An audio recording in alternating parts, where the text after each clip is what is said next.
things that we did each day and figured it out. It's 6:01. Yep. All righty. Are we on? And we're How's everybody doing? somewhat You guys hear me okay? really entertaining. Can you hear me? No? Said no. Now you can? Okay, very good. How's everybody doing other than cold? I like yesterday better. All righty. Where'd we go here? All righty. We will not have a little one tonight, so I'm going to call this meeting to order. And let's call the roll. Matthews, Here. Amos, Here. Flood, Bolt, Here. Rutherford, Here. Seahorn, Salter. Here. I have a quorum. All right, thank you very much. And Daniel, I think you can do our Sure. invocation. Thank you, sir.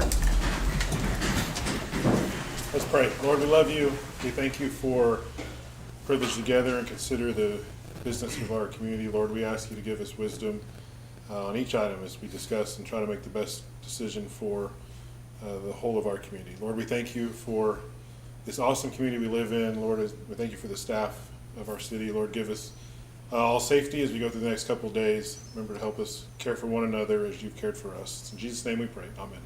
Thank you, sir. Do a flag salute. Pledge allegiance. To the flag of the United States of America and to the republic for which it stands, one nation, under God, indivisible, with liberty and justice for all. Okay, first up is citizen participation. We've got quite a few tonight. That's good. I'm going to move this out of the way. So, same as always, 3 minutes per person, 12 minutes per subject. Our city attorney will be our timekeeper, and we'll give you a signal when your 3 minutes is up, and then we'd ask you to please stop with your comments. We probably won't be interacting with you, so if you want to stick around for commissioner comments, you may hear something then. First up is Rob Morris. So, Mr. Morris, the microphone is all yours. How are you doing tonight? Very good. I just have three short things tonight. One is the expo. I'd kind of like an update and as to why the city backed out of the deal with county and doing the mediation. Two, Shawnee aligned. The agreements and the transition items. Can we finally know what all that is since y'all have already voted to make the, to do it, yet you still haven't figured out what the agreements are, and this will be for another extension? And the last, for the executive session, I kind of vaguely remember this, but if y'all could explain the Purdue Pharma and why we're suing them in a lawsuit, that would be very helpful. Thank you. All righty. Thank you very much. Next up, Debbie Dean. How are you doing, Debbie? I am the Oklahoma Team River Runner Chapter Coordinator, and I wanted to tell you a little bit about myself and our organization. I served in the Air Force for 18 years, and I had a traumatic brain injury, and I lost my movement on my left side of my body.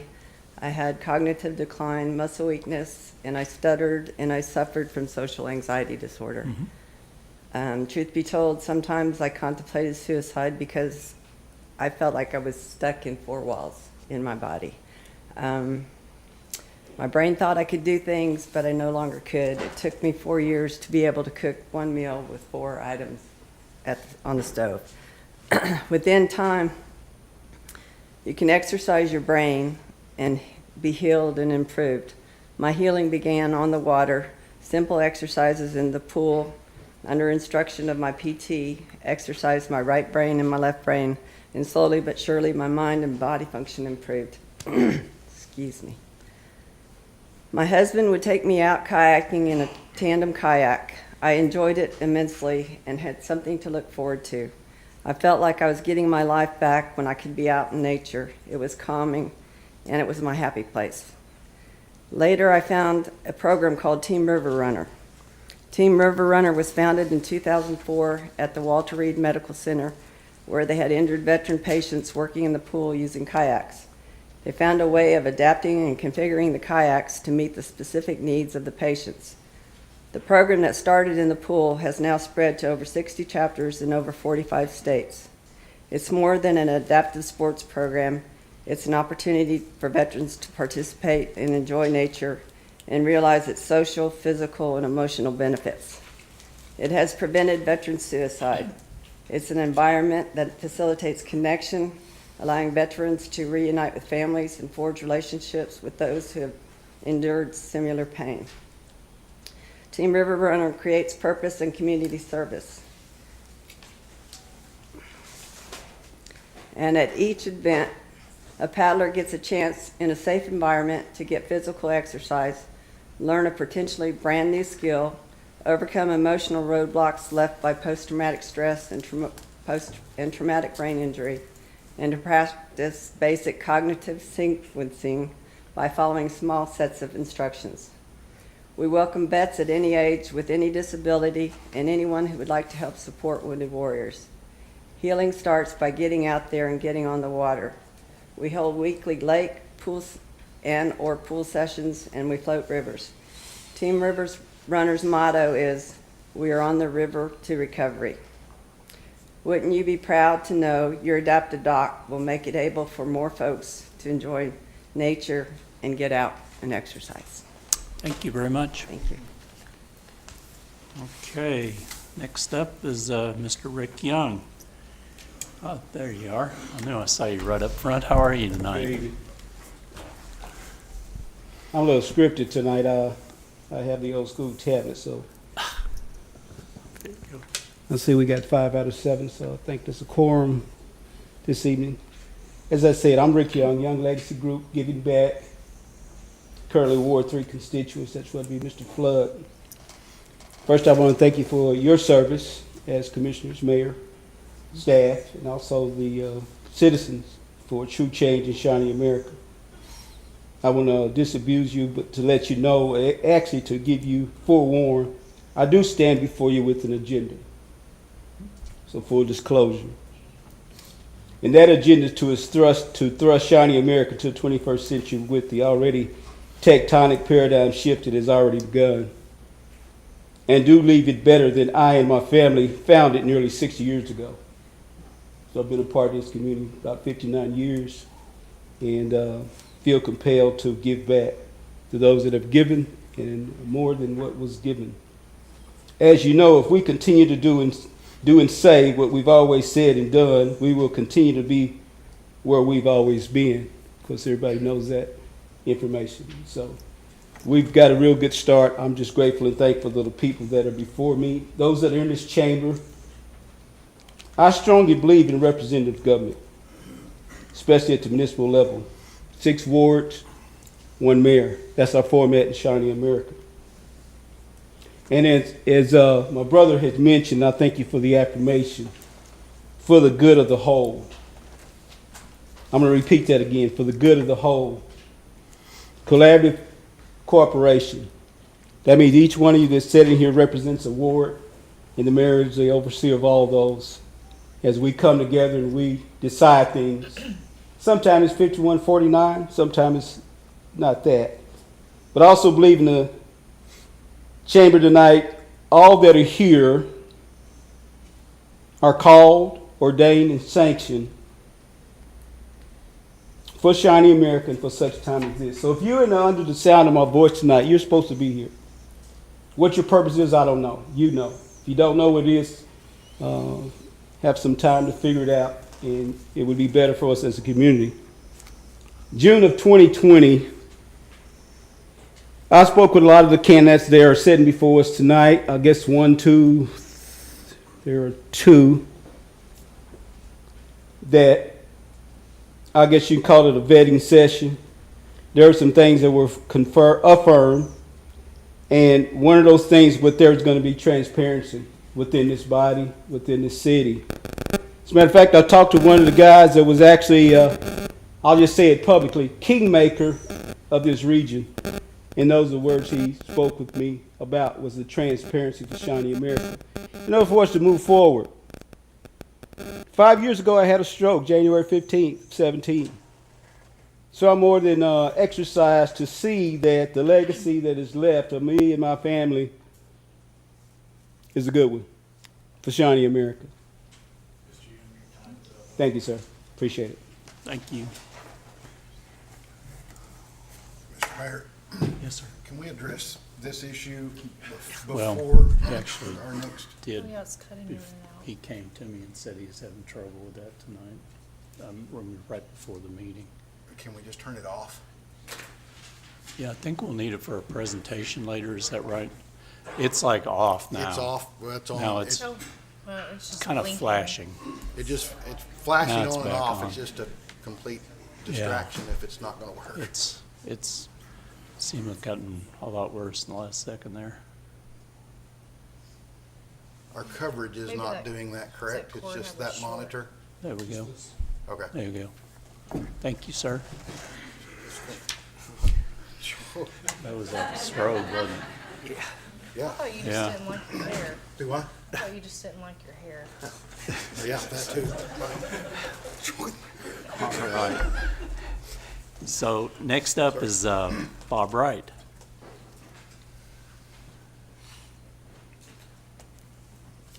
How are you doing tonight? Good. How about you guys? Doing great. I'm Other Bob than now that Wright. the flashing is done, we're And doing. We're I'd like to doing better. defer my time to Mr. Young. Very good. As we were saying, at the local level, municipal level, municipality level here, it is still of, by, and for the people. That still holds. We all have biases in the NIMBY issues, not in my backyard. I have them also. But for the good of the whole, we have to come together and decide what's best for the whole. We all have our constituents. We all have our little groups and cliques that are part of what we try to do, even at this level. And at the same time, we have to come to some consensus as to what's the best for the whole. One of my mentors had shared with me, not only as a coach, but as a teacher, if you bring a challenge, bring a solution with it, an answer.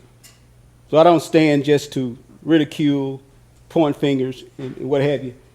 Try to come with answers and solutions. Now, we've gone through a number of people in this chamber over the last year, 2 years, and we've been kind of doing a little switcheroo, whack-a-mole. And so I do believe right now this is the best opportunity that we have as a body before we get into our elections this year to make some positive impact. I want to go over a survey that was conducted by Young Legacy Group Giving Back, most recently by business owners, politicians, constituents, and longtime residents of some of those things that we face as a challenge, not a problem. You can call it a problem if you want to. We call it a challenge. And these are not directly in order, but they are poverty, crime, homelessness, housing, mental health, infrastructure, mainly streets, roads, and the lighting, in particular, Kickapoo Street, which I hope we could finish this infrastructure project more quicker than we have in time past. Drugs, illegal and legal drugs, lost youth, suicides, misguided youth. Not even to mention that we've been under the COCO for 2 years. I'll say that because we're on social media, and COCO, you could figure out what that is. At the same time, I appreciate the young lady came before about some of these things that we can do in our community, because a few years ago, 30, 40 years ago, we transitioned from elders, from young youth to elders. Now we're transitioning back because we have a major problem. One of those things that people mentioned to me was the public transportation. Here's another one that I think we kind of turn a blind eye to. The shopping cart and bicycle theft in our community. I know that's not very attractive, but it's out there. I had somebody mention to me about the school system, the education, as an educator, coach, and what have you, and I do mine by teams and what have you. And at the same time, there are some things that when people come to move to our community, they want to know, what does your school system look like? There's going to be a great sucky sound in Shawnee, America if we don't get some of these things straight, and it's going to be Northwood. I think we know that, but at the same time, it's a little heads up. Somebody mentioned safe parks. Another mention. Is that 3 minutes? Thank you, sir. Appreciate it. Thank you. Mm-hmm. Okay, next up, Ellen Harwell. How are you tonight? I am good. How are you? Doing well. Thank you for this opportunity. Absolutely. I am Ellen Harwell, and I've been a member of the Tecumseh and Shawnee community for quite some time. My father lived in Tecumseh, used the exact same driveway for more than 70 years. I continue to live here and use that same driveway myself and have raised my own child here. I come here today not as a representative of my agency, but I would like to tell you who I work for. I work for the National Action Alliance for Suicide Prevention. I work on the National Suicide Prevention Strategy through the Surgeon General's office. We are also part of the Suicide Prevention Resource Center, which is housed at OU, as well as part of the Educational Development Center, which is a global nonprofit. But I come here today not as a representative of that agency, but as a member of this community. Having lived in this state as long as I have worked for nearly every child-serving agency in this state. The Department of Human Services, the Office of Juvenile Affairs, Department of Rehabilitation Services, the Oklahoma Commission on Children and Youth. I come here today to mention and to discuss some of the mental health challenges and issues that our community and our young people are facing in regards to a mental health crisis, as well as issues regarding suicide prevention. We have actually seen some suicide rate numbers go down. However, we have seen those numbers go up with many of our youth, especially those of minority groups. There are a lot of risk factors that are associated with suicide as identified by the Suicide Prevention Resource Center. They include prior suicide attempts, misuse and abuse of alcohol and other drugs, mental disorders, access to lethal means, knowing someone who died by suicide, particularly a family member, social isolation, chronic disease and disability, and lack of access to behavioral health care. I come, again, not as just as a community member, an expert in this field, and someone who has worked for many child-serving agencies and spent a career, more than 20 plus years, working and dealing with youth, but also, as I just mentioned, as a suicide loss survivor, having lost my sister to suicide. The good news is there are also protective factors. Effective behavioral health care, connectedness to individuals, family, community, and social institutions, life skills, that includes coping skills, problem-solving skills, the ability to adapt to change, self-esteem and a sense of purpose or meaning in life, and cultural, religious, and personal beliefs that discourage suicide. These are all things that we can focus on to make our community safer and better for youth. According to the CDC's report on preventing suicide, a technical package of policy programs and practices, there are ways to promote connectedness through community engagement. And there are two specific approaches to increasing connectedness that reduce stress and improve attitudes towards help seeking, and those are peer norm programs and community engagement activities. Peer norm programs focus on peer connectedness and encourage help seeking, as well as teaching youth how to seek out those services and who to turn to and who they can go to when they have a problem, as well as identifying potential crises in their peers. Community engagement activities encourage youth to be connected to their community, as well as members of their community, generations before them, other business leaders, teachers. Is that my 3 minutes? Thank you. Thank you very much. Next is Donata Martin. I defer my time back to Ellen, please. Okay, thank you.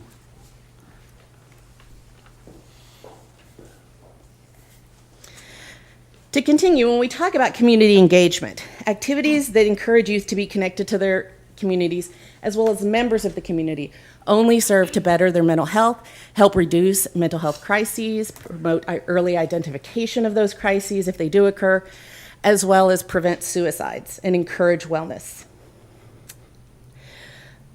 The Surgeon General's call to action to implement the National Strategy for Suicide Prevention states a person who has supportive social connections feels more cared for and valued is less likely to die by suicide. The National Action Alliance Mental Health, Suicide, and Prevention National Response to COVID-19 identified 6 priorities to achieve actionable solutions. Priority 5 in that report states, we call on federal, state, and local policymakers to increase culturally appropriate and effective suicide prevention, mental health promotions, and substance misuse, treatment research, education, and services for Black youth and adults, as well as other minority youth.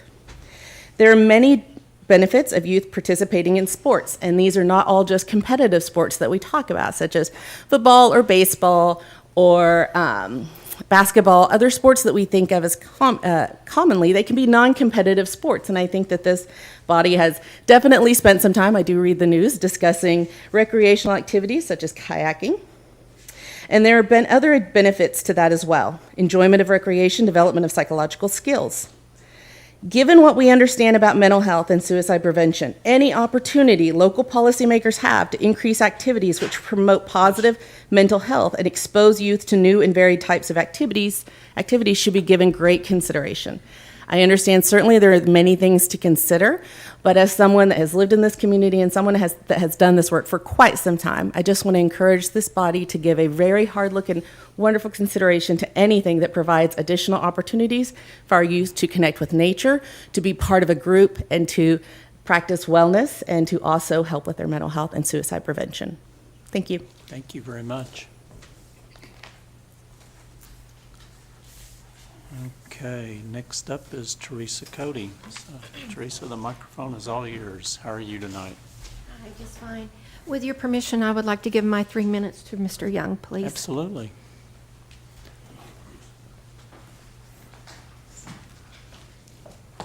Once again, let me just go ahead and finish with what we have here. I do appreciate your time and consideration. The optimism, Shawnee America. First off, to the women, ladies in the audience, and I see some that are very proud of the governor's #1 city for women in business. We could all applaud that this evening. Absolutely. We have great women in our cities. Also, the Citizen Potawatomi Nation bringing a professional basketball team, Potawatomi Fire, to the area. Also, for my alma mater, Shawnee High School girls swimming team title 5A champions. Let's Go Car Wash. This is some of the things that are happening around Shawnee. Let's Go Car Wash, Bison Crossing Complex on North Kickapoo. The SEI Continual Growth. Mike Little, 12 units, and also refurbishing the bank for housing. And so these are some things that need to be applauded. There are some great things going on and happening. HTO, if you're not familiar with what's going on north of the Pizza Hut, is HTO coming to Shawnee America. North Kickapoo. Scooters. We have 2 scooters tonight. Scooters Coffee and the scooters that are on Main Street. And Mayor, we appreciate your involvement in that.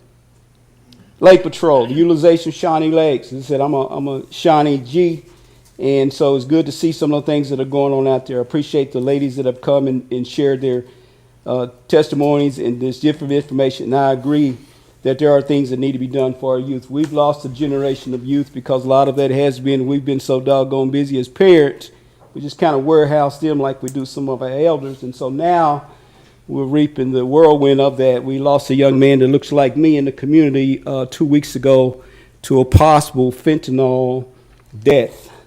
There was also a young person in Tecumseh that was taken through suicide. At the same time, we have other things going on that are very, very positive. Love Your Block. Erica Genty has come to be a part of the coordinator for the city of Shawnee. The Shawnee Police Department has a new location at the demarcation line in Shawnee. Red Rock has moved to a new location also for mental health. Bird Island Properties, if you don't know this young man, he is a go-getter downtown Shawnee. The Tribe CPN has acquired Mid-First Bank. Southside Treatment is getting an upgrade, water treatment. Interest to the city, the marquee, and I appreciate you. At the same time, we're getting somebody that's hearing and following up. This is the Highway 177, West Furrow, Ward 3. He's not here. The Travis Flood, we thank you for his activity. Also, the Expo roof repairs. I want to give a shout out to the businesses in Shawnee that have been here for a while. And a lot of times we look at all our new business, but I want to just shout out to these people for their perseverance. That'd be Shawnee Milling Company, S&S Feed, Hardesty's Grocery, Neil's Furniture, Shepherd's Menswear, Virginia's Marcus Furniture, Ritz Theater, Walls, Jerry Sculpture Cut, Tom Floor, Brown Derby. It's been refurbished, new owners, but at the same time. Sonic, Facets, Potawatomi County Bookstore, Ted Salvage, Bunks, House of Flowers, Graves, Rest Haven, Walker's Funeral, Central Plastic, which is now GF, Crow's Fruit Stand, and Green's Corner. If it may, can you get 30 seconds? No. Can I have 30 seconds? Let me close. Okay, I'll just share it. Okay, but we're wanting to, not just me, but also you and the city of Shawnee are trying to and will change the narrative, and this is the narrative that we need to shake is still out there, and we are doing a great job. Changing the narrative and flipping the script together for the group of the whole. Shawnee, the worst place in America to be homeless. Flipping the script, change the script to this. Shawnee, America, the best place in America to live, raise your children, and retire. Thank you for your time. God bless you. Thank you, sir. Appreciate all the speakers tonight. All righty. We are up to item 2. Consider approval of the consent agenda. Is there anything anybody saw that you wanted to pull out of there? Anyone like to make a motion? Make a motion, we approve the consent agenda. Thank you, sir. I'll second. Daniel and Darren. All righty, we have a motion and a second for approval of item 2. We'll call the question. Item passes 5-0. Item 3, presentation by Animal Control to present Pet of the Week. And I know we had a dog out there, a very friendly dog out there a while ago. So sweet. This is Chanelli. She's a 1.5 years old, half pit, half Rottie mix, already spayed. She is good with dogs and be great with bigger children, not little bitty ones, because she is on the hefty side. She's about 60, 65 pounds. Well, at the shelter, we still have 17 dogs and 2 cats. We've had 7 that went to rescue and 3 that was adopted. One of them actually was adopted today, which is in our one and only adoption that we've had extended till the first. He's been there 525 days and Really? got adopted today. His name Wow. is Clyde. We still have his brother, Bosco, but he has to be the only dog. But she is available for adoption, as they all are. And she does love cannolis, by the way. Really? Thank you very much. She is very sweet. She's put 1,000,000 miles on that tail tonight. I know that. That thing's been going back and forth. All righty. Item 4, presentation by Shawnee Forward, Inc. regarding public transportation and AARP survey. So Ms. Milo is up. Is this the presentation we need to try to turn the This, screen back yeah, on? do we need the screen back on for this? Okay, we have a Okay. paper copy. That'll work. Good evening, Commissioners. I believe you also have a copy in your packet of what Yeah, we've got- our PowerPoint looks like. And I do have Walter Baker with me, the Economic Development Lead for Shawnee Forward. How you doing, And I am Rachel Milo, the CEO and President of Shawnee Forward. We also have several people from the committee that have worked on pulling this information together, and I'll introduce them later. But let's start with really just kind of what we're here for. So what we are here for is that public transportation. You can see that there is a QR code for anyone who is sitting in the room. You can scan that QR code with your phone, and you can see the public transportation survey. You can click. So tonight, what we're asking you is to, 1, take the survey. And why do you want to take the survey? So I'll tell you a little bit of the history leading up to today. In 2012, AARP partnered with the city of Shawnee and the residents over the age of 50 in Potawatomi County, and a survey was issued. In that, you can see the findings that were collected. Some of those were that Potawatomi County residents were willing to use some public transportation under a variety of circumstances, and that a majority of our people were riding in a vehicle single, very little carpooling or riding together. That was in 2012, AARP did. AARP has partnered with us again this time. I have Michelle Sourjohn here with AARP. She is our officially evening photographer, but she's also here to answer any of the questions. From that survey in 2012, the city of Shawnee has continued to have an interest in transportation and public transportation and what the needs were. And so what I've done in here is just provided you a couple of the other reports that have happened since 2012 and some of their findings to support the interest. The city of Shawnee had a strategic plan for fiscal year 17 through 22. In June 2017, the city contracted with the National Research Center to complete this strategic plan. The plans were adopted by you, the City Commission, and many of those plans have been executed since that time. You've accomplished a lot of those things. But in the summary, some of the areas to improve included sidewalks and public transportation, and the strategic objective 3.4 was to be done with COTS and CPN to continue to enhance the services, and that was in 2017. And then more recently, the 2019 city adopted the Comprehensive Plan 2040, and in that there's Chapter 4, the Transportation chapter. One of the major bullets is that transit needs are beyond existing on-demand systems. For those who may not know the differentiation between demand and a fixed route system, the on-demand systems, which are a little more common in the rural communities and more common across the state of Oklahoma, means that somebody has to call, request, just like you would an Uber or a taxi, and you have to schedule an appointment and then take the ride. The CPN and the COTS transit systems are at capacity for the on-demand.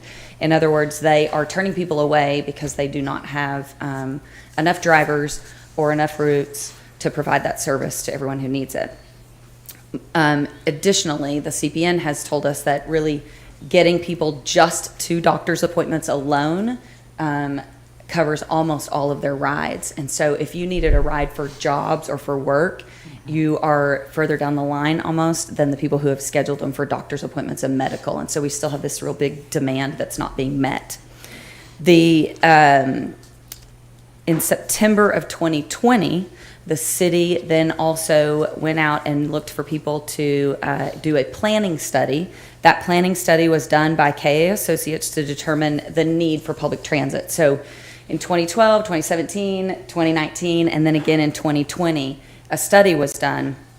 The study was funded by Avitas Foundation, Sac and Fox Nation, Oklahoma Baptist University, CPN, and the Blue Zones Project.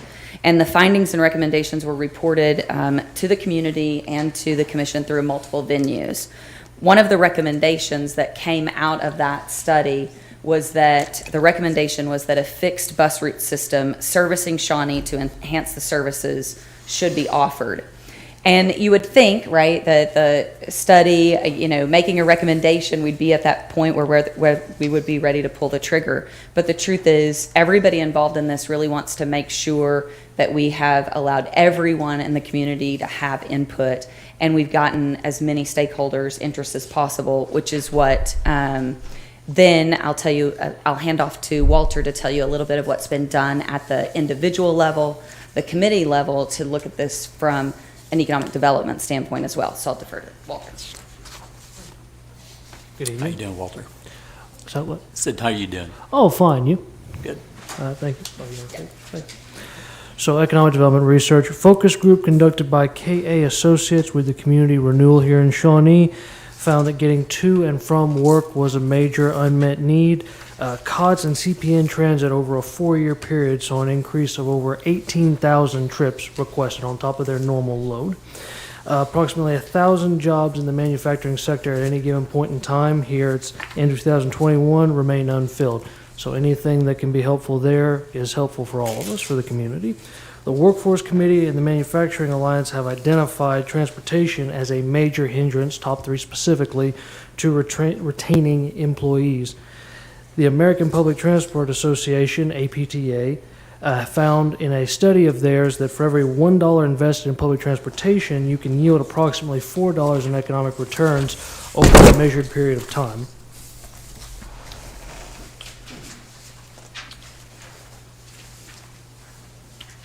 Ten years later, after the study, post-pandemic, what do we need and want?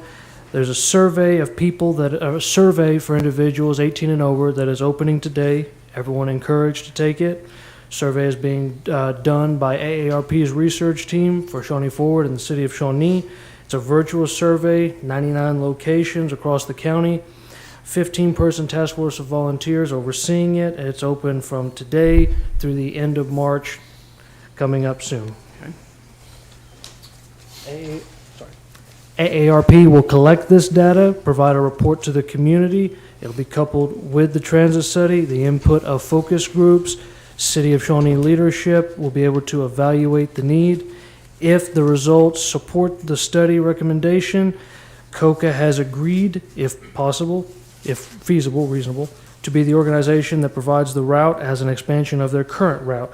Shawnee Forward, for our part, has agreed to help lead the fundraising effort for the first 3 years. 3 years is very important. That's the point in time at which the state, ODOT, can begin to pitch in funds. And multiple businesses in the community have agreed to lend financial, marketing, and/or ridership support. And I will pass this back to Rachel. Oh, sorry. So what is tonight's ask? It really is the ask that you take the survey. We wanted to present to you so that you knew why a survey was being deployed, to let you know that there are volunteers taking this survey to, as Walter mentioned, about 99 different locations. That is everything from city governments in the county to facilities that service our underemployed, to medical offices, schools, educations, etc. And the goal is a few thousand participants of the survey. So tonight's ask truly is just that. Will you please take the survey? Will you please ask everyone that you know to take the survey? And when the results are returned to us by the AARP, we will present that coupled with all of the other data to make a recommendation as to whether we need to move forward and make an investment in transportation in a fixed route system or not, depending on how all of the research comes back. Any questions or concerns from me? Any questions? Do we know about how long it'll take to get the results back? Ballpark? Yes, I'm not Michelle, trying to pin about a Michelle month. This is down, Michelle Sourjohn with AARP. About a month. Okay, so probably end of April, May, something like that, we'll have them. Okay, that's good. And the timing is right in the sense that at this point in time, as I heard from a legislative advocate today, there's never been as much money allocated to infrastructure and transportation in the history of time as there is right now. And so if this is an initiative that makes sense for the community, there may be more avenues for outside help than maybe we've ever had. Right. And so now's a good time to vet that process. Okay. Any other questions? I will just recognize a few of the people that serve on the committee of absolutely. volunteers. I have Michelle Sourjohn, as you mentioned. Mindy Palmer with the mall also serves on this committee. We have DeLacy Sleeper with Bank First. Barbara Loudermilk, as you know, with COCA and the COTS organization. We've worked really closely with them. Rob Morris has also volunteered his time. And any others, I apologize for missing, but we have a really great group of people that are trying to pull the data together so that we can make a sound recommendation moving forward. With that, thank you so kindly. Thank you very much.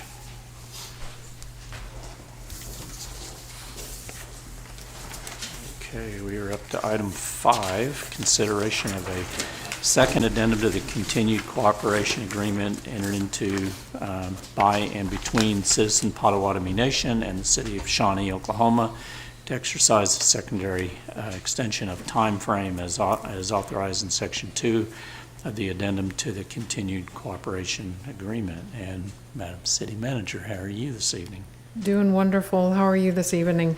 Great.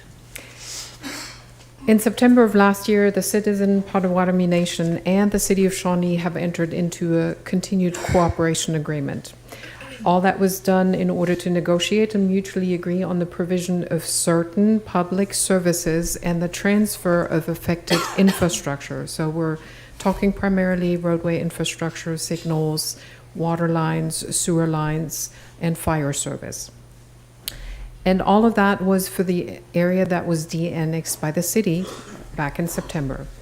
In early December of 2021, the City Commission had already approved the first addendum because, as you can imagine, transfer of infrastructure and the appropriate agreements to do so takes a little bit of time to discuss, draft, and agree on. We are today bringing back a second addendum because it will take us a little longer. Now, since the original agreement was adopted in September, we have been diligently working on intergovernmental discussions. Those discussions have progressed very well. They have already led to increased coordination related to incident response, maintenance responsibilities, and of course, timely coordination on many different projects that both the CPN and the city are pursuing. Related to fire protection specifically, the CPN and City of Shawnee staff have met several times to exchange information on service calls, to discuss tactical incident planning, hazardous material planning, and the response thereto, and the implementation of a NOx system, because when our fire folks go out to apartment buildings, for example, we usually ask for representation from Citizen Potawatomi Nation Police to accompany our fire folks, and there is a system that would kind of help not doubling up on efforts all the time. Related to joint maintenance, CPN and CO, City of Shawnee staff have established monthly coordination meetings, something that we have not had in the past. So we get together on a monthly basis, talk about current capital projects, planned projects, and the coordination thereof. So that is definitely something that has already come out of this entire effort. Related to the transfer of infrastructure, we've had an in-depth discussion of the water and sewer infrastructure specifically, and of course the orderly transfer thereof. As you can imagine, the transfer of the service and the associated infrastructure will take a little bit more time because there's a lot of infrastructure in the ground, and we want to make sure that the services that are provided to those in the detached area continue without any interruption. Thus, staff is respectfully requesting that the City Commission consider another approval of an addendum. That gives us a little more time to work on the draft agreement language, which I know we can reach. We just need some additional time to do that. Sure. Anybody get questions or? I'm glad to hear everything's going well. I had no doubt that it would. And I know from discussions that we've had that you guys have been working nonstop on this, so I appreciate those efforts. This has been a good thing. I don't see any other questions. I think you probably explained it well. Thank you so much. I'm glad to hear that's all going well. Item 6, consideration of an addendum to the contract for solid waste collection, recycling, and disposal services. And Mr. Vondran is up. Mr. Mayor, do we- Not quite yet. If I may go back to No, absolutely. item number 5. Absolutely. If the City Commission would be so kind and approve the second addendum We do need to vote on that. Probably should, do something. So we need a motion. I'll make a motion to approve. There we go. We have a motion to approve. I'll second. And I think that was Daniel down the end, I heard. All righty, so we have a motion and a second for approval of item 5. We'll call the question. And it looks like that passed 5-0. So now we'll go to item 6, consideration of addendum to the contract for solid waste collection, recycling, and disposal services. And I bet now I see Mr. Vondran. There we go. Sorry about that. Not a problem. Thank you, Mr. I would have just forced it back on your agenda in 2 weeks. So There you wouldn't have go. been able to There escape you it so go. long. Yeah. I appreciate it, Mayor, Commissioners. This item comes before you at the request of Central Disposal. I know we like to joke sometimes that business does not like to move at the speed of government, but I think this may be an opportunity for government to move at the speed of business. They reached out to the city and are in the process of a transaction that will result in the change of, at least a partial change of ownership with Central Disposal. As such, that is a trigger under the contract with Central Disposal that is in place until 2030. I've laid that out for you, but it brings into question 2 specific provisions of the contract. that being section 7, which relates to assignment. Ultimately, based upon the nature of the transaction as we understand it, and Central Disposal and their counterparts with Superior Waste Industries have been forthcoming with that information. We don't believe that section 7 truly will be triggered. So that leaves consideration of section 8. That simply gives the commission the opportunity in an instance such as this where there is a change of ownership to rebid the contract. Obviously, given the loyalty of the Central Disposal ownership to the city of Shawnee and their longtime presence within the community, that was something that the commission that approved this contract felt important to ensure continuity of services. Having those discussions and understanding that that choice would come before the commission, both Central Disposal and Superior Waste Industries, we're open to discuss some of the concerns that staff had with regard to the continuity of those services and how that might impact any recommendations that we provide to this commission. As a result of those conversations, we did come up with a proposed solution for the consideration by the commission. Certainly not a requirement, and Section 8 is still on the table as a full rebid. But that proposed solution that is before you is the addendum to the contract for solid waste collection. And I know that the commission's had the opportunity to review that, but put simply, it essentially kicks that Section 8 provision down the road, leaves it in place for the commission in the event that there is a material change in key management within Central Disposal. I don't want to step on toes or disclose things I should not. And I noticed that we do have representatives from Central Disposal present, so they may be able to better answer those questions. But generally, it is our understanding that day-to-day operations and the management and those key personnel responsible for that management will not change as a result of this transaction. And with that, I'd be happy to answer any questions. One question I have, who gets to determine who the key people are and at what level of change we could trigger it? Yeah, when we talk about those terms, I mean, we're talking about those responsible for the day-to-day operations under this contract. City staff is obviously aware of who those people are.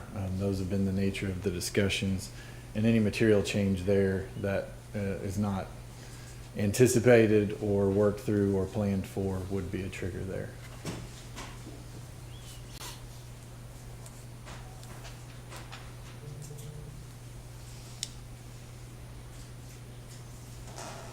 My other question, do we have a plan in place to PR or make sure the community knows about continuity of service? I would think that's going to be a large concern for many, and I'd like to see hopefully Central Disposal or Superior really take a aggressive action to ensure, help maybe calm some nerves or.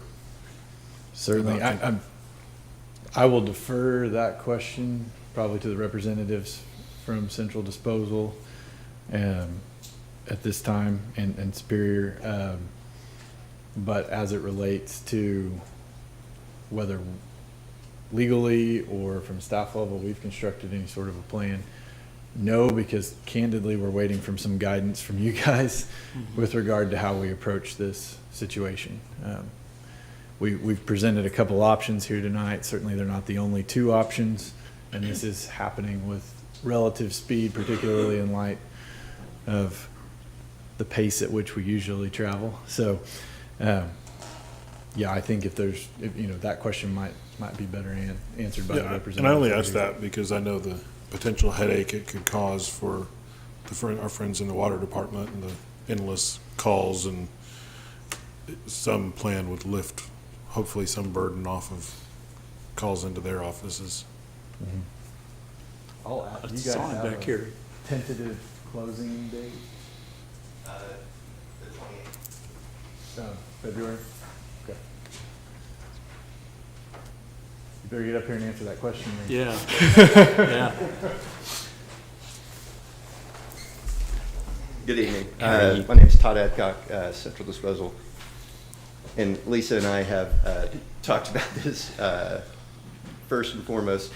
That was her big concern, is that there would not be any disruption, that she could call Central Disposal and still talk to the same people. Tammy, our wonderful office manager and brains of the operation. Nothing is going to change on the surface. The name's not going to change. Myself and my brother John Mark, who's in charge of hauling, I do transfer station and landfill. We are staying here. And the difference between something, an acquisition like this versus other acquisitions such as, you know, a waste management or a national company coming in, they would come in, change the name, bring in different management, change overall. This we thought was very unique and was important that it wouldn't affect the people who we've been working with for 11 years now. In 2010, the commission and the city staff took a chance on the local guys, and we set a standard for what it took to provide solid waste for this town, and we hope we've lived up to it. We come to work every day trying to live up to it, and we look forward to continuing that. On the surface, the citizens, there'll be no change. Routes, everything stays the same, everybody will be in place. And we've got the CEO of Spear here if you have any questions for him. But we just want to, again, thank the city and staff, and we look forward to continuing the service that we provide. Anybody got any other questions for him while we've got him up here? This may be for both, Joe, and but if I'm reading this correctly, all the legalese in there, you sign this agreement, everything stays the same. Your local representation, by the way, I appreciate your services that you've given us in being local and all your family has done and is doing. Right. So we're a year in, and there's something corporate happens, and one of you guys are disgruntled and come to us and go, this didn't work. That's going to kick this option back in for an automatic rebid on our part, by the way this is written currently. Am I correct? No, just, and we have to be a little bit delicate here because I don't want to be creating any potential waiver of attorney-client privilege with regard to how we might interpret that. But I think under that circumstance, really what you're looking at is a transfer from the area to where they would not be involved, key management would not be involved in day-to-day operations, and or some sort of separation from the company. Just being disgruntled would not trigger that as long as they remain employed in their current role. Correct. I meant more severe than that. But so we will have that, would have that option if something changes with, and Superior is aware of that. There's a representation here that. I mean, that's why it was set up this way. I mean, Okay. it's intended to be a simple document, but at the same time, it does require them to acknowledge that they would be a party to that contract once taking unit ownership in whatever form that takes through this transaction of Central Disposal. Okay. And we will, my brother and I will still have equity in the company. So we will still have ownership in the company. This was just a good opportunity and the right time. I understand. Just, we appreciate local. Yeah. And you guys are that. And we'll continue to be that. I hope that continues, and I Yes. understand acquisitions. And just wanted everyone to know, you know, if they've read into this, what it says is that could be coming up. We still would have that option if something changes. Any other questions? I think we're good. I brought Billy all the way here, ask him a question. That's it. You can stay right there if you want. Everybody's good? All right, thank you. All righty. So, anyone? Yes, no, come on up, because I want to give you a chance to talk. How are you tonight? Good. Good to see you again. Good seeing you. Mike Adcock with Central Disposal and citizen of Shawnee. I just wanted to tell you guys that I've been running real fast with these guys for about 12 or 13 years in this business, those two back there, and it's real hard to keep up with them. I saw a time that was time for me to step back, let them go forward, grow the business like they want to do.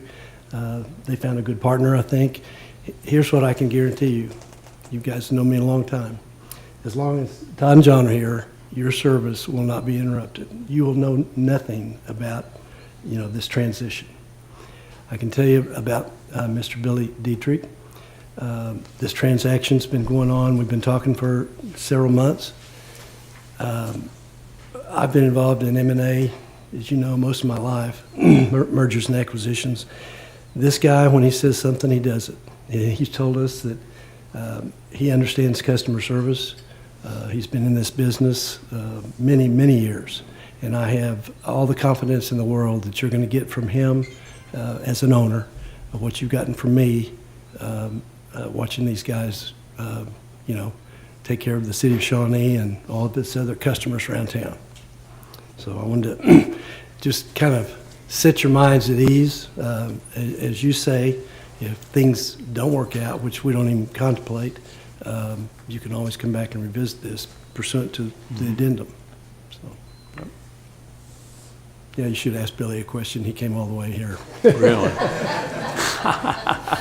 Thank you, folks. Thank you. So I'll answer questions if you got any. Anybody got a question? Thank you, Mike. Thanks. All righty. I'll ask Billy a question. Yeah, let's get Billy up here. He came all this way. How are you, Billy? I'm good. How are you guys tonight? Great. Why Shawnee? Why Central Disposal? Very simple for me. I've been in the industry for 30 years. I started on the back of a truck, worked my way up. My dad kind of threw me back into that situation, so I'd learn the right way. And I did. I've worked for and been involved with large cities for forever. But the backbone for what we do is what we call secondary markets. Mm-hmm. And you'll hear me say it quite often. I'll be around, and it's local people serving local people. And for me, I agreed to the addendum that these guys were staying here. They're a big focus of what we're trying to do. You'll never see a change as far as customer service. It's the same people doing what they do. And for us, it was an opportunity to build our brand, if you will, with good people, with the culture and the values in which we desire. And that's really the reason that we're here. We want to continue. You'll never see a disruption. It's Central Disposal. I don't believe in rebranding because it takes away the local aspect of the business. So that's really why we're here and what we want to expand the brand.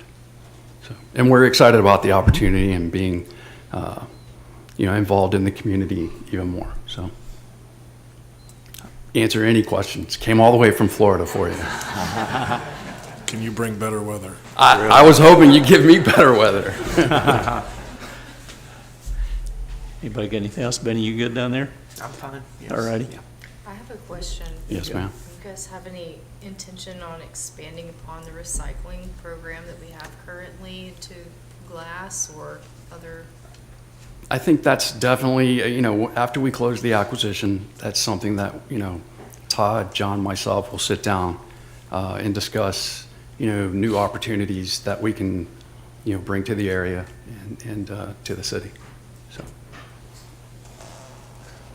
I would hope so. It really depends, what the markets are doing, to be honest with you. It's all a function of what the recycling markets are doing at the current time. So, right. Anything else? Everybody good? It was nice meeting you. Yes, sir. You too. Thank you very much. Thank you for your coming time. out. Okay. We need a motion. Make a motion to approve the addendum. Thank you, sir. I'll second.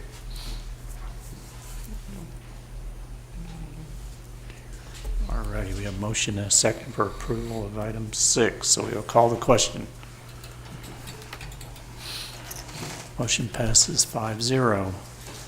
Item 7, consideration of an amendment to resolution number 6651, correcting the legal description of a surplus property located at 504 South Kickapoo Avenue. Mr. Barkheimer's up. I think we had this, last meeting? Yes, sir. Yeah, this is a follow-up on last meeting, and it's a pretty simple one. We had a Scribner's error in the resolution legal, and this is an amendment to that resolution to fix that error in the property's legal description. So we typoed a 3 into a 4, or a 4 into a 3, and we're fixing that. Okay. Anybody got questions? How about a motion? Move to approve. Thank you, sir. Second. Cammy. All righty. We have a motion and a second, so you're up. Thank you, Mr. Mayor. A resolution declaring certain real property located at 504 South Kickapoo Avenue, also known as a strip, piece, or parcel of land lying in lots 3 and 4, block 3, Inglewood addition to the city of Shawnee in section 24, township 10 north, range 3 east in Potawatomi County, Oklahoma. Said parcel of land being described as follows: all of lots 3 and 4 containing 7,000 square feet, 0.16 acres more or less, surplus and no longer needed for city purposes, describing said property and authorizing staff to advertise for sealed bids for the sale of said property. Thank you, sir. All righty, we have a motion and a second. We will call the question. Motion passes 5-0. Item 8, acknowledgement of Lake Advisory Committee recommendations. Mr. Vondran is up.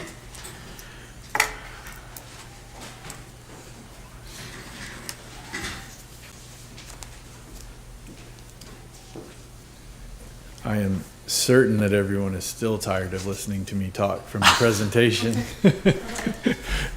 And so I don't have anything significant to add over and above what we already have. The commission and published with the agenda was a memo that succinctly lays out the priorities. And so at this point in time, I'd answer any remaining questions that the commission might have. Anybody got any questions?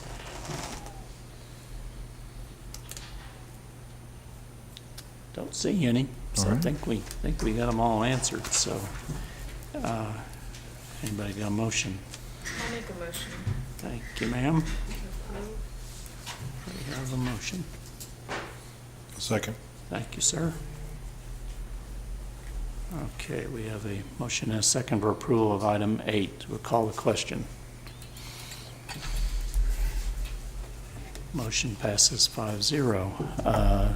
Item 9, discussion of Lake Advisory Committee's recommendation regarding potential employment positions at Shawnee Twin Lakes. So, how are you again? Doing wonderful. The City Commission just acknowledged the receipt of the recommendations from the Lake Advisory Committee. The reason it was acknowledgement rather than approval of all of the recommendations may become more clear as we're working through this particular agenda item.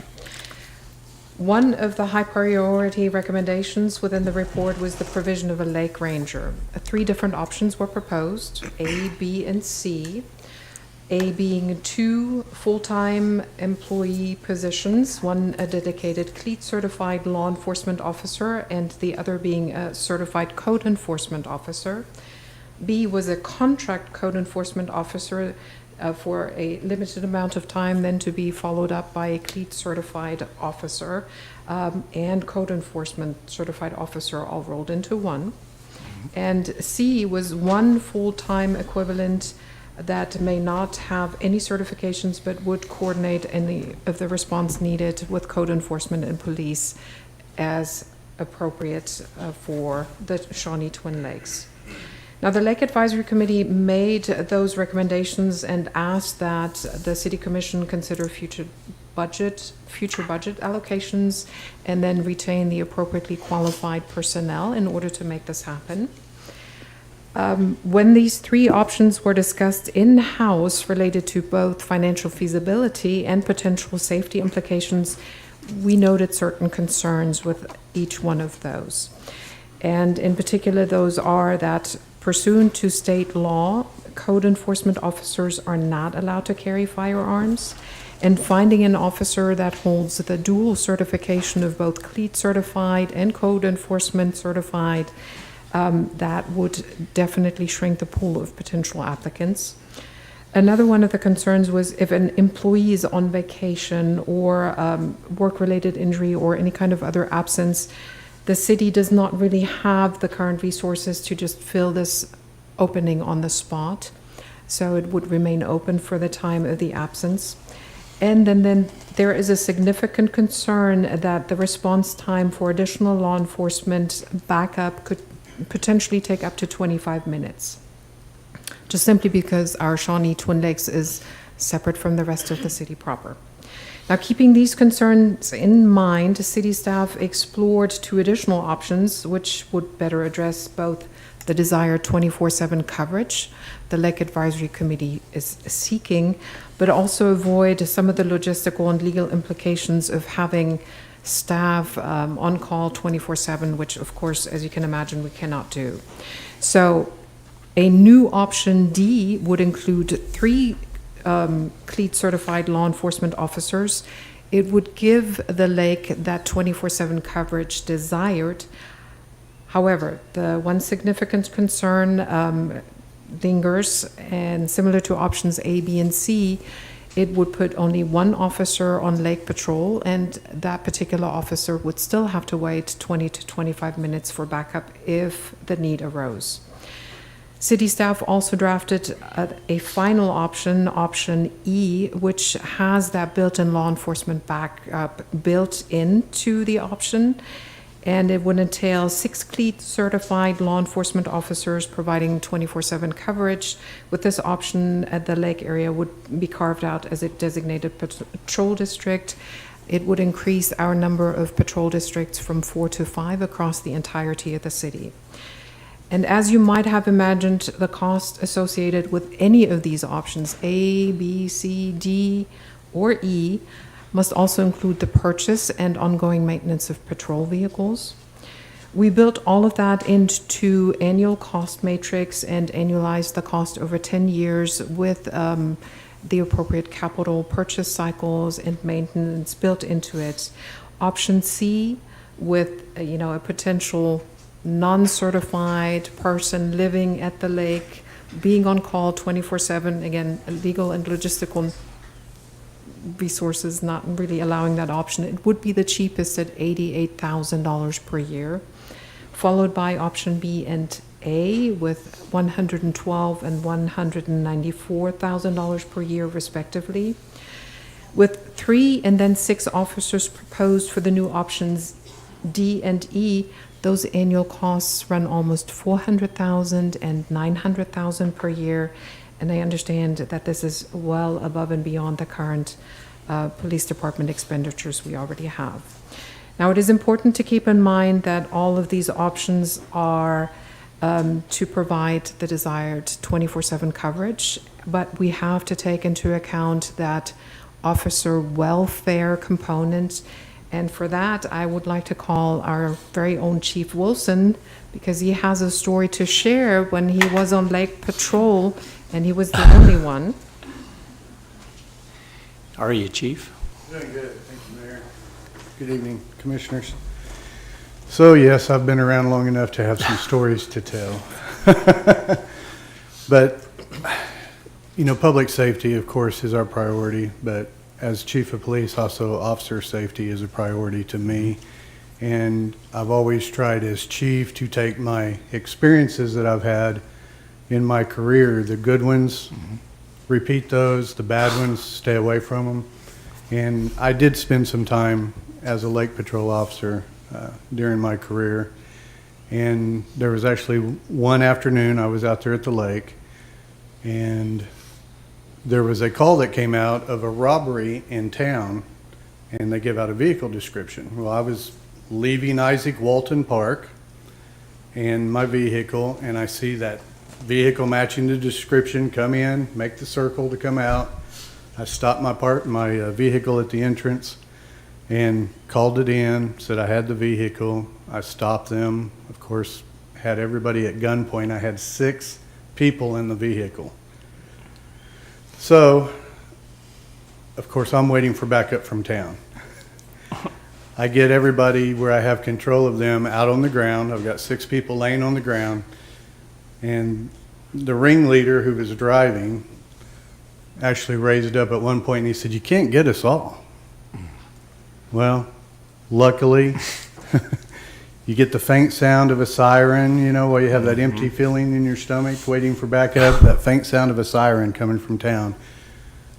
And we were lucky that day. You know, the headline the next day said, "Lake Officer nabs 6." Well, my headline was, I got lucky again in my career and I got to go home that day. So we are concerned about that. We're concerned about making sure that there's backup available for the officers that do work out there. So, thank you. Thank you very much. I'm glad that turned out well. I understand those numbers are somewhat staggering. I do understand it is a high priority recommendation, and we would love to pursue this, but we will have to find a revenue stream in order to be able to make that happen. I hope that the information provided to you this evening kind of sets the financial framework for what is possible and what is feasible and safe, and then will help us make some future decisions.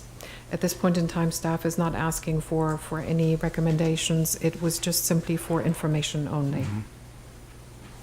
Okay. Anybody got questions altogether? I'm kind of concerned on the FTEs because just a few years ago, we had a reduction in force in FTEs. And we've gotten in a good financial position. And we've put on several FTEs in the last year. And I just don't want us to get overextended. Right.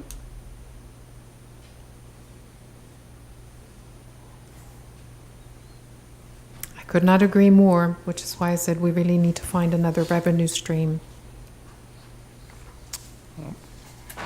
I think it's a balance, and I agree with Commissioner Salter. We are in a good spot, and we need to stay in a good spot. At the same time, I think we have to do some careful analysis of, are we really meeting our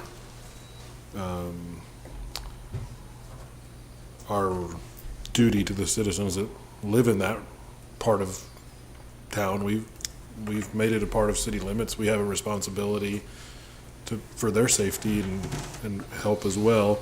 And perhaps we need to look at something like an option F that's looking at with our partners and with county sheriff's office and perhaps tribal officers from various to help us get there where we could have dual coverage instead of us providing all of it. Maybe we can have a partnership, and maybe that's just the thought that came to me looking at it's not fleshed out at all, but it is that careful balance of being fiscally responsible, but also responsible to our citizens, because, you know, if it were my house that was being robbed, and I've heard a story of this, I don't have 20 minutes. And it's not fair that I live in town, and so someone's right around the corner, versus 20 minutes. And so it's a tough one. And I mean, you've done a great job on this, I think, to demonstrate really well how challenging it is to come up with what looks like, oh, it's an easy solution, let's hire a couple people. Isn't that easy? And so you've given us a lot to work on and to look toward. And so I appreciate all your work on it. And, but yeah, I share Commissioner Salter's concern, but also the uneasiness of what we're doing isn't good enough. But how do we get to what is good enough, and how do we get there? I served on the lake committee. I was not here for the presentation, but I was aware of that in our meetings and watched the film after.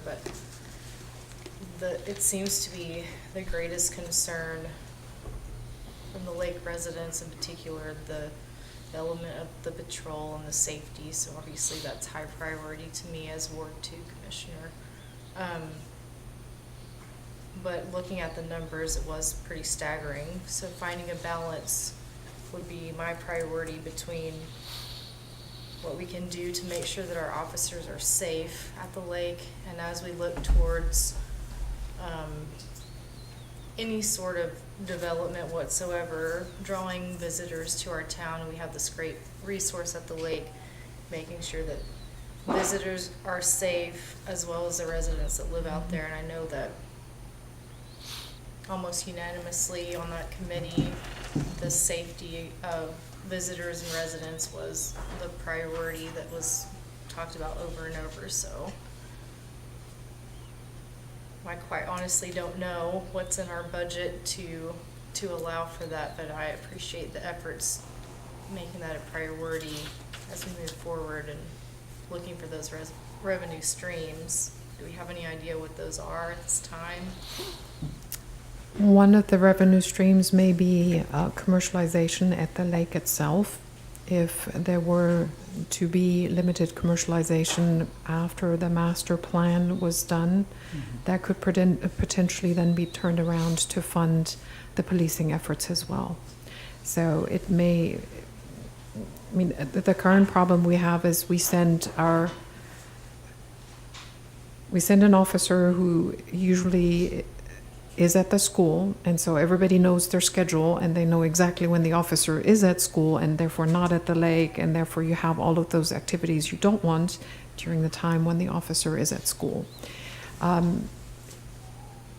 We'll have to find a way. It is not feasible to send just one officer out there. It's just not safe, and it would really not provide the service that we would want. If we can potentially have an officer, two officer out at the same time at all odd hours to where it's not predictable, but there may still be some regularity to it. And those who engage in unsavory activities are very observant, and they will figure out the pattern very quickly. Are we potentially looking at a situation where we could implement, I'm not saying this in any particular order, but a BCE situation? Is there anything that would be getting started quickly, or we're just still in discussions? We don't know at this time. I guess what I'm saying is we don't have to commit to one of these formats for a while. It's not an all or nothing thing. We could graduate in the amount of service that's offered. At this point in time, the lake is part of one of the districts, so it's not its own district. We have all of the districts covered with the appropriate law enforcement personnel. It's just when we send 2 officers on lake patrol, then we're missing them from the rest of that particular district within the city. So there is a certain trade-off there. So doing any of the top 3 top 4 would put an officer at risk at this time. It would. And they understand that we are concerned for the residents' safety at the lake, but we also have to be concerned about our employees' welfare. Of course. I think the timing of the discussion is good because I know you're working on next year's budget, so I'm glad we're having the discussion now and not like, say, in July or August where we'd be waiting all the way back around to it. So I think the timing is good for this. Anybody else got anything? Everybody good? Thank you so much. All righty, item 10, consideration of an ordinance of the City of Shawnee, Oklahoma, amending portions of Chapter 16 Lakes, Article 2, Twin Lakes of the City of Shawnee Municipal Code, providing for severability, codification, and repealer, and declaring an emergency. Mr. Vondran. Thank you, Mr. Thank you, Mr. Mayor, Commissioners. Before you tonight is a slightly modified version of what was presented to you 2 weeks ago for your consideration and comment. This is kind of the immediate action item that I think coming out of committee recommendations, and quite frankly, what spawned the committee to begin with, was some form of this being presented to this board about a year ago. So just to kind of give an overview as outlined in the memo that you've been provided, we're looking primarily at watercraft modernization of some of those particular ordinance provisions and some of the law enforcement provisions within there. So general operation requirements, sizes and types of watercraft permitted, prohibition of watercraft operation while intoxicated, water skiing restrictions, operation of personal watercrafts, and definitions pertaining to watercraft. Again, we're looking at modernization and also candidly to adapt to where we're clearly encompassing activities that are occurring at the lake that may not have been specifically contemplated at the time these original ordinances were passed. So with that, I would be happy to answer any specific questions. Questions? Joe, on sizes and types, 16-218A, we had discussed, Commissioner Seahorn's kind of the expert, but he wasn't able to attend, 8 feet wide. As opposed to 8'6". That's just the common. 218. 218A, wasn't it? 218A under sizes and types. Yes. Commissioner Seahorn was kind enough to send me very specific specifications for multiple types of watercraft that he believed to be safe and operational at the Shawnee Twin Lakes, and this was done in conformance therewith. It should read 8'6" in our conversations. He said he had sent that recommendation. He had. I was of a belief that this met that. Perhaps. Well, perhaps my math was bad. On in excess of 8 feet wide shall not be. I mean, most of your 23, 24 foot watercraft are 102 inches wide, which is 8'6". The 30 foot length is correct.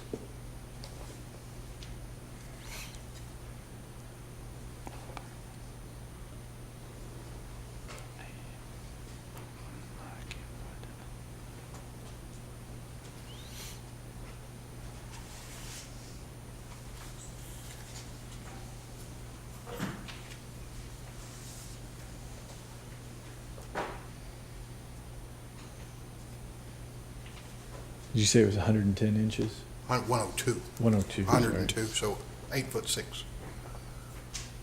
All right.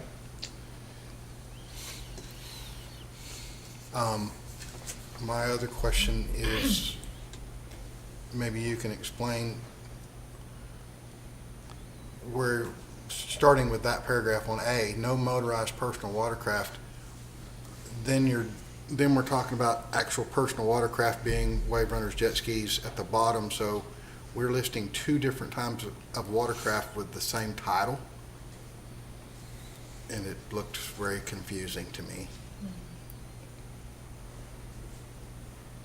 We're calling boats motorized personal watercraft at the beginning, and then we go into the bottom to get into personal watercraft, and those are also defined as all motorized personal watercraft, jet skis. And when you go into the size, we're letting both of them, there's no PWCs on Lake 2, but you're using the same definitions at the top as far as motorized personal watercraft. I don't know how to simplify that, but when you say personal watercraft, that's a wave runner. Right. I don't know if the top portion, though, should be just motorized watercraft or motor boats, but it's a different definition than actually a PWC.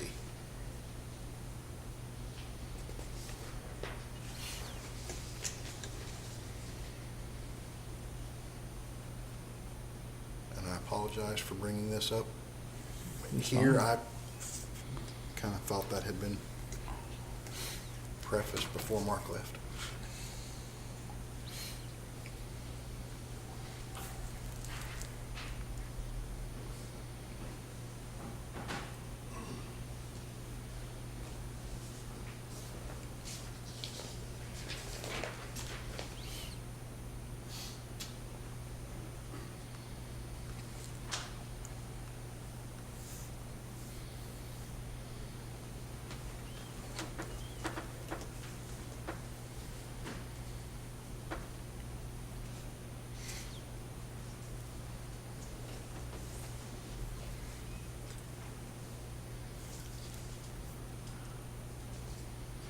Yeah, because Okay, let's make sure I understand the question, excuse me. Well, it just says watercraft here, doesn't it? Correct. So,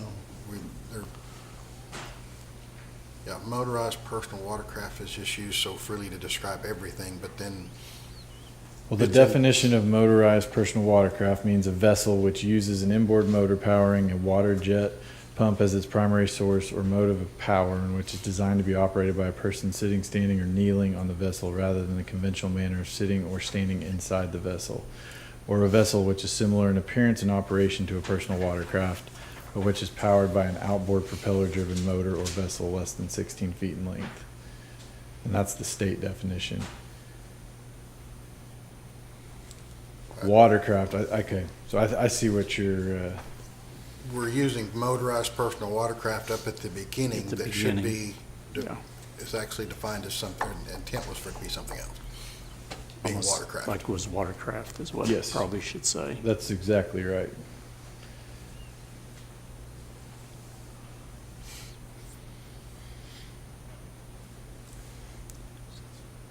Yeah, because I think if that was just changed to watercraft, and then Yes. 8 feet 6 inches, that would fix both of your concerns.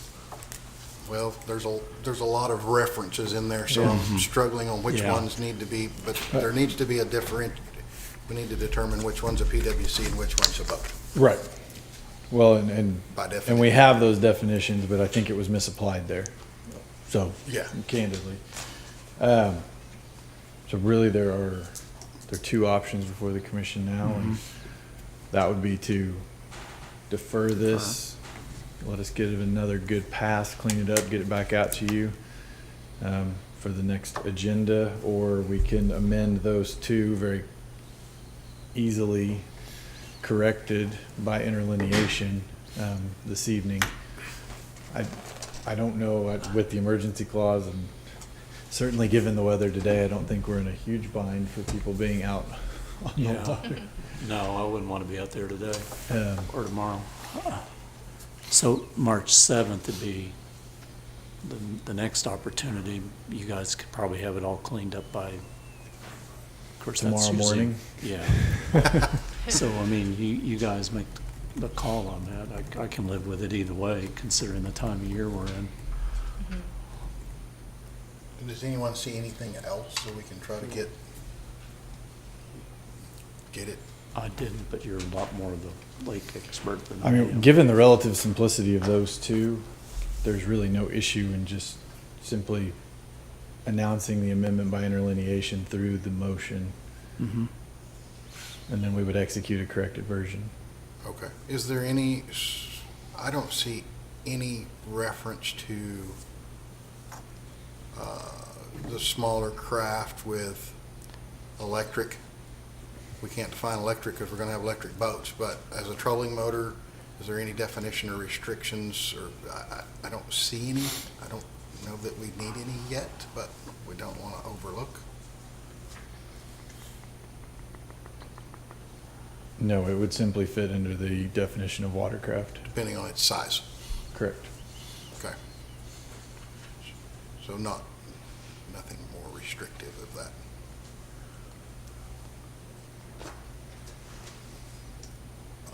Would the correct motion be to defer, or what is that? Well, again, I think there are three options before the commission: to take no action, to defer consideration of this ordinance to the next meeting to allow time for staff to make those corrections and resubmit, or to make a motion to approve the ordinance with the amendments discussed, namely that section 16-218 strike motorized personal to read no watercraft shall be operated or permitted, and also to strike 8 feet and replace it with 102 inches. On 8 feet wide, it'd be 102 inches wide. Right. Correct. Yeah, because, and I know the 30-inch wide was changed and the 10 feet in length was changed prior as to fit modern things, but. Did you see anything else? Did anybody else see anything else that needed fixed? No, Darren brought up my one question. Andrea may have something. I feel like. I was concerned about the smaller trolling, no weight. I was confused by the wording. Right. And I think So maybe defer. that's going to be, I don't want to keep kicking this can down the road, but 2 weeks to get it right, as long as we can bring it back in the next meeting. And that way staff and the attorney can clear up the language for us to review in advance and have some time. I would say, given the nature of the weather, Yes. deferring to get it Yeah, I think totally right, I would make a motion to defer to get the wording. to Was future that a meeting. motion? Yes, motion to defer to the future, to the next meeting, just to get the wording right. What's the date? 7th of March. March. March 7th. Is that your motion, Kami? Yes. I'll second. Okay. So we have a motion and a second to defer to March 7th meeting for staff to give, take the opportunity to clear those up. So, Kami and Darren. All righty, so we will call the question on the deferral.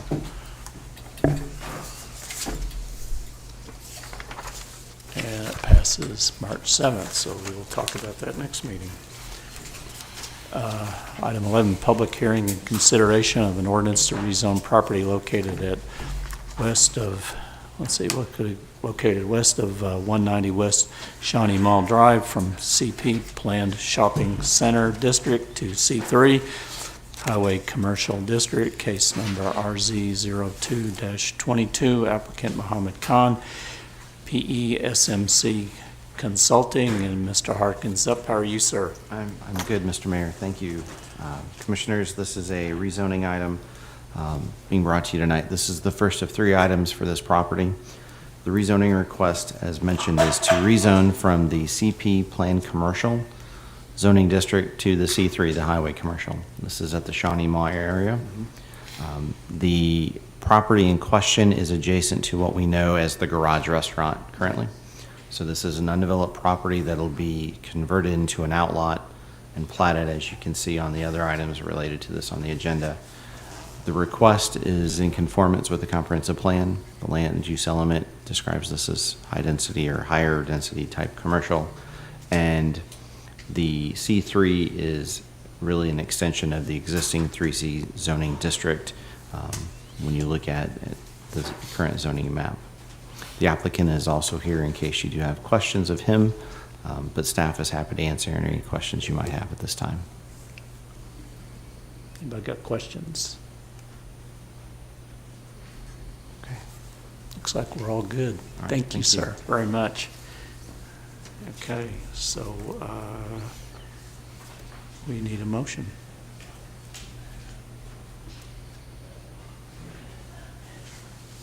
I'll move to approve. Thank you, sir.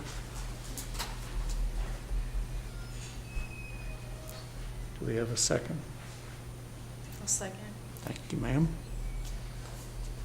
Mr. City Attorney, I think you are up. All right, thank you, Mr. Mayor.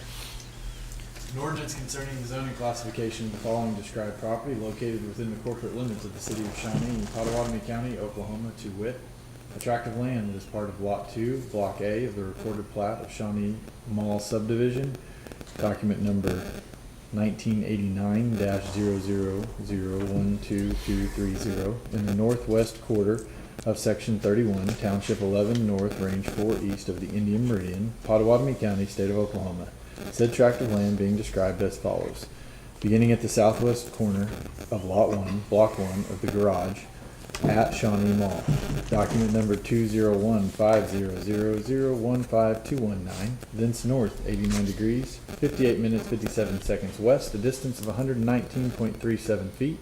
Thence north 0 degrees, 0 minutes, 57 seconds east, a distance of 159.25 feet. Then south 89 degrees, 58 minutes, 57 seconds east, a distance of 119.37 feet. Then south 0 degrees, 0 minutes, 57 seconds west, a distance of 159.25 feet to the point of beginning. From zoning classification CP, Planned Shopping Center District, to C3 Highway Commercial, and amending the official zoning map of the city of Shawnee accordingly. Thank you, sir. All righty, we have a motion and a second for approval of item 11. We'll call the question.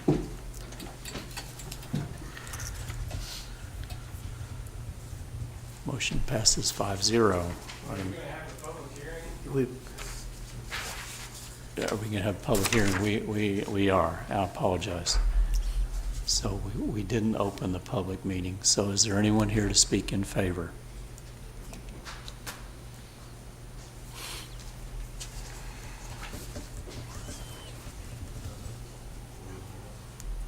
I'm in favor of this. Y'all gotta pay better attention to what it says. You read public hearing. Is there anyone else here to speak in favor?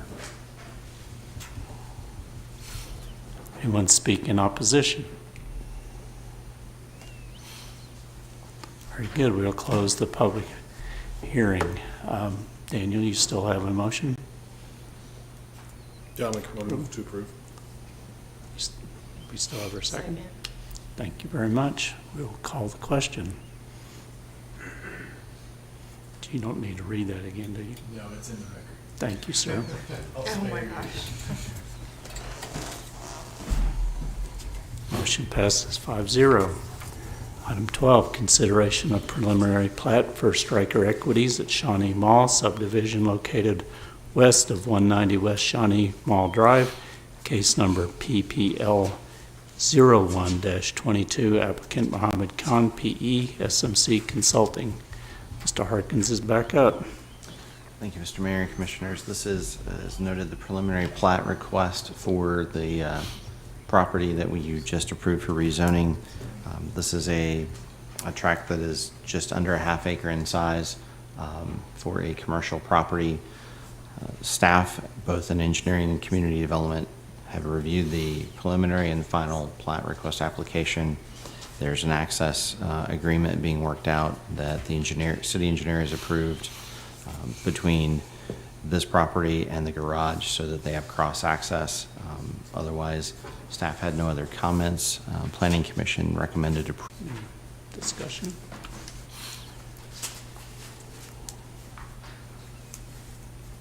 All right, how about a motion?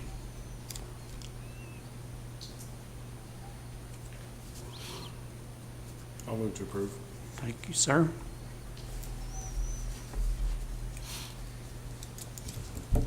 Second. Thank you. All right, we have a motion and a second for approval of item 12. We'll call the question.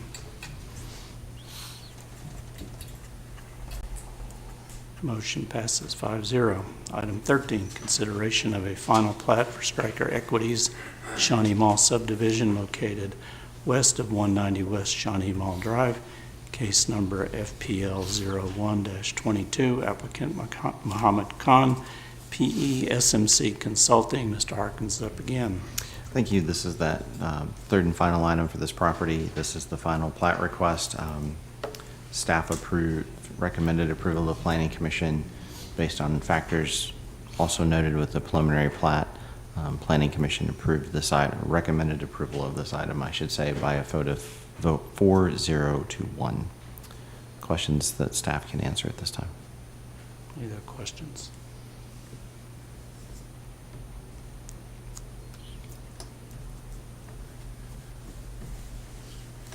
Don't see any questions. Anybody have a motion? I'll make a motion to approve. Thank you, ma'am.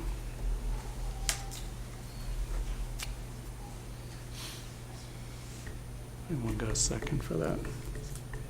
I'll second. Thank you, sir. So, Cammy and Darren.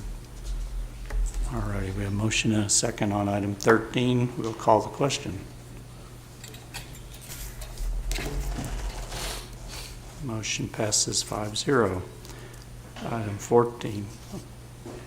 Thank you, sir. Acknowledge monthly sales tax and budget reports. Jacob, you are up, sir. Good evening, Mayor and Commissioners. For our sales tax, it was another good month. As far as our projections go, we are holding at approximately 15% above projections for the year-to-date and for the month. In comparison to prior years, February's month, we are holding at about 16% above that. And versus prior year-to-date, we are at about 7% approximately for sales tax. And for our largest fund, the general fund, we are within budget. If you have any questions, be happy to answer it. Anyone got questions for Ryan? What we got in here, Jacob? Don't say any. Good news again. Thank you, sir. All righty. Item 15, new business. No new business, Mr. Mayor. Thank you, ma'am. Item 16, Commissioners' comments. You want to start down your end, Benny? There's a lot going on, and I'll reiterate that I really think that we need to be careful. And city manager does have everything in hand, and she likes to dot the i's and cross the t's. So I want everybody to be careful the next 2 days, 3 days, 48 hours, because of all the i's they're predicting. And I believe that's all I've got to say. Thank you, sir. Being quiet. You are. What? He didn't have anything to say. I get to use your time. Do you defer your time to me? I do. I appreciated hearing from all the public comments tonight. Debbie, I didn't catch your last name. Thank you for sharing so openly about your journey. It's very interesting to hear. Mr. Young, thank you for your contribution tonight. Something that you said stuck with me. At some point, a transitional point in my life, someone said to me, if you want something you've never had, you have to do something you've never done.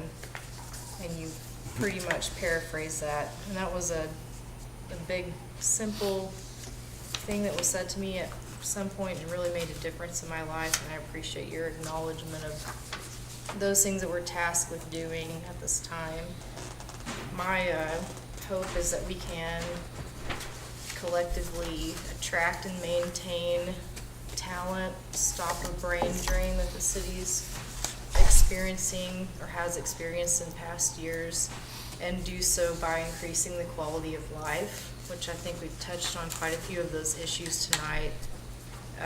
Of course, things always come back to the budget, the not fun budget, but I appreciate everyone bringing some of those highlights, especially the Lake Committee. I was not able to be here last meeting, not because I didn't want to, but I had a trip planned out of state before I knew that that's what was going to be on the agenda, but I take everything to heart, and I'm proud to serve on that committee and hear what is being said and take that very seriously. something I wanted to make note of is as a female business owner in the town, I was really excited to hear that we were acknowledging that this Thursday. Hopefully that still happens with the weather going on, but at South Central Industries, we're going to be noting the female business owners, and I would encourage everyone to try to, again, shop local, and maybe this week you could encourage those female business owners by shopping at their stores. I see some of them present today, and I appreciate you being here. And I think that's all I have. Also, sorry, that dog was really nice. Defer some of my time to you. That was a great dog. Someone needs to adopt the dog from earlier. Can we make a motion that you adopt the dog? I would take I'll every second dog. that. Just a few things. Mr. Morris, we can talk about it more and maybe get a little clarification. I don't believe it's the city that pulled out of the expo mediation. I believe it was a reschedule so that all parties could have counsel present, which would be smart. My view, that's the smartest thing. So they all have. So the city's ready. The city on our end, we're ready to go. I think it's already been rescheduled so that all parties can have counsel present. Appreciated hearing from Debbie and Ellen. Your stories were very moving, and thank you very much. As a couple people have mentioned, we have some tough weather coming in the next couple of days. Met with Erica this morning as she launched the warming station, and just appreciate all of her efforts on that, and with so many in our community that give of themselves to make sure that no one's at risk for that. Saw Brad's crews out already treating the roads this afternoon, and appreciate all you guys are doing to try to keep the city going and keep people safe in there when they do have to get out. And it was good. It's good to see the guys being really proactive and getting after it. So, in fact, I saw that on my way here. So, and to echo Commissioner Salter, I mean, I think we got to be very vigilant in our finances. And I think, Madam City Manager, you did a great job of demonstrating how an easy fix is many times very complicated. And hopefully we can find a solution to that.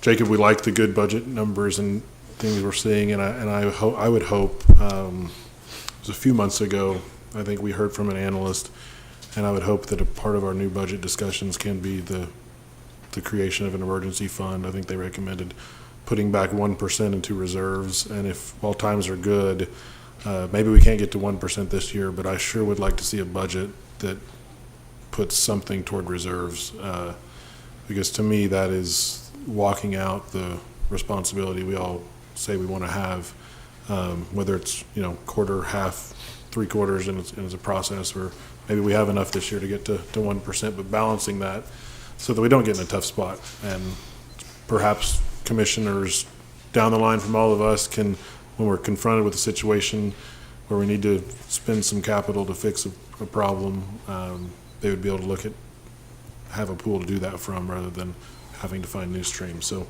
I would hope that our next budget will have a pathway to an emergency fund. That's all I got. Okay, very good. Yeah, weather's going to get bad early in the morning, it sounded like. Going to get very slick, so everybody be careful if you have to get out. Hopefully you don't have to, but if you do, be really careful. I know city staff's going to do everything they can to keep people as safe as possible. The big concern to me is, someone getting hurt, and storm like they say we have coming, we could have power outages and all kinds of problems. So it doesn't sound like it's going to be a lot of fun the next couple of days. To echo what Daniel said, my understanding is that we were set to go on the expo mediation, but we were allowing the other side, the board out there to have legal representation, which is probably a smart thing to do. I think another question that was answered is that our city manager talked about the Shawnee line as the name for it, but I mean what we are doing with the with the tribe. I think that she had a very good explanation of what we've been doing and where we stand in that process. Also, with Debbie, I don't know if she's still here, but I know there was a brief, there we go. So it was, okay, but that was a very brave thing for her to do, and I appreciate her doing that. So a lot of good comments tonight. I always like it when we have a lot of people talking. Ms. Harwell, I was really interested in what you had to say, and I may want to talk to you more about that at some point, but big issue in our community that I'm glad people are looking to address. We have lots of good news tonight from finance. Again, that's good to see. Good to see development there at the mall. Lots of good things tonight. So with that, we are going to move on to the authorities. So we will adjourn and go into the airport authority, it looks like, is what we have next. So item 1 is consider approval of the consent agenda. So moved. Thank you, sir. Second.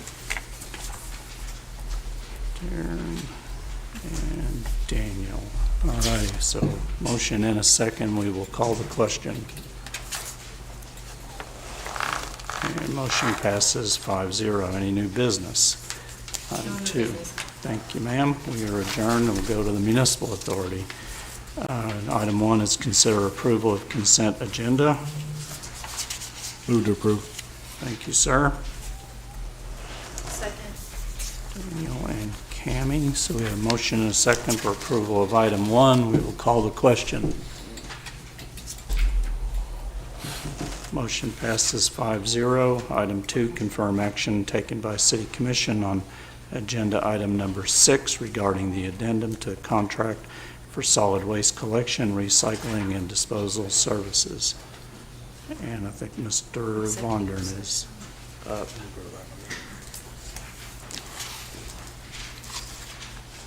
Mr. Mayor, Commissioners, this is a simple item, just ratifying the previous action in the regular commission meeting, since the SMA is a party to the contract with Central Disposal. All righty. Thank you, sir. Do we need a motion to ratify? We need a motion. Or does it need any language other than to ratify that? Yeah, that's fine. Yeah. I'll make that motion. Thank you, sir. I'll second. Okay, we have motion and a second for approval of item 2. We'll call the question. Motion passes 5-0. Item 3, new business. No new business, Mr. Mayor. Thank you, ma'am. We are adjourned. We will go back to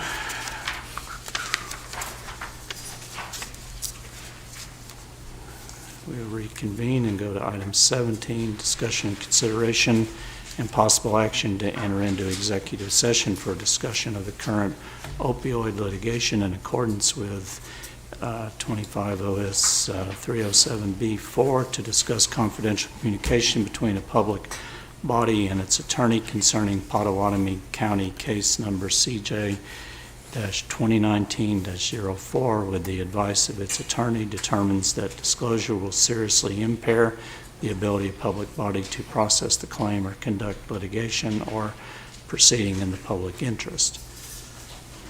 So I'll entertain a motion. Make a motion to go into executive session. Thank you, sir. Second. Thank you, ma'am. All righty, so we have a motion and a second to approve item 17 and go into executive session. We'll call the question. Motion passes 5-0, so we will go down the hall and we will be right back.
Okay, we'll reconvene from executive session.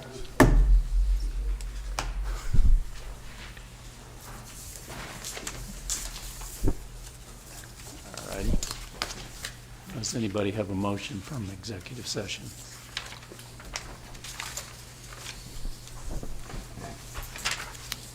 All righty. Seeing none, then we will adjourn. Thank you, everybody, for coming. Thank you, sir. Thank you.